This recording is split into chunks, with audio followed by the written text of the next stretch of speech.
Hello అండి, నా పేరు డాక్టర్ జగన్మోహన్ వర్కల. ఐఎమ్ కన్సల్టెంట్ నియోనటాలజిస్ట్, నవజాత శిశు నిపుణులు, Paramitha women and children's hospital, Hyderabad.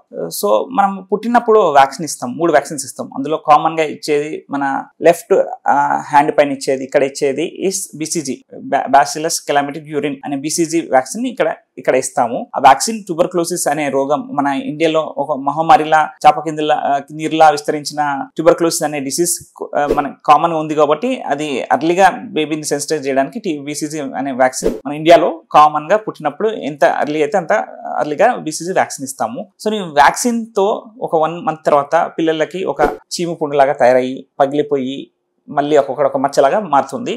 So common గా పేరెంట్స్ అంటే ఇది ఒకవేళ ఈ స్కార్ రావడము, ఇలా వాపు రావడము, చీమిగడ్డ రావడంతో వరి అవుతూ ఉంటారు. సో దాని గురించి వరి అవ్వాల్సిన అవసరం లేదు. అది వ్యాక్సిన్ రియాక్షన్ మాత్రమే. ఆ వ్యాక్సిన్ సరిగా పనిచేస్తుందా లేదా తెలియడానికి అది one of the indicator. So BCG vaccine అనేది ఒక స్పెషల్ టెక్నిక్ త్రో పుట్టగానే మనము ఒక ఇంట్రాడర్మల్ అంటే స్కిన్ లోనే లేయర్స్ లో ఆ ఇంజెక్షన్ ఇన్సులిన్ సిరెంజ్ తో ఇస్తాము. సో ఆ వ్యాక్సిన్ ఇచ్చినప్పుడు చిన్న బంప్ లాగా వస్తుంది, కానీ అప్పుడు ఏమి ఇబ్బంది ఉండదు. కానీ ఒక 2 weeks 3 weeks తర్వాత మెల్లగా ఒక చీమగడ్డలుగా మారుతుంది. చీమగడ్డలా మారిపోయి పగిలిపోయి మళ్ళీ రెండోసారి చీమగడ్డ ఫామ్ అవ్వడము, చివరిగా ఒక స్కాబ్ ఫామ్ అయ్యి చివరిగా ఒక మార్క్ లాగా ఉండిపోతుంది.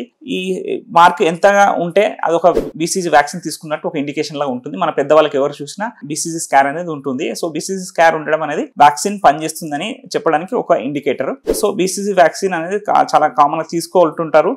ప్రతి బేబీస్కి ఇస్తుంటాము. సో ఇచ్చాక 1 month తర్వాత ఒక వాపు చీమగడ్డలాగా ఫామ్ అయ్యి పగిలిపోయి ఒక స్కార్ వస్తుంది. సో దాని గురించి వరి అవసరం లేదు. ఇన్ కేస్ అది ఫామ్ అవ్వలేదు, అట్లా BCG ఇచ్చాక ఒకసారి స్పెషల్ టెక్నిక్లు ఇస్తాం కాబట్టి ఒక్కోసారి ఫామ్ కాకపోవచ్చు. అలా కాకపోతే 6 నెలలకి మళ్ళీ ఇంజెక్షన్ తీసుకోవాల్సి ఉంటుంది. సో అదొక స్టెరైల్ పస్ లాంటిదే. సో దాని గురించి వరి అవసరం లేదు. జస్ట్ చుట్టుపక్కల క్లీన్ చేసుకుంటే సరిపోతుంది.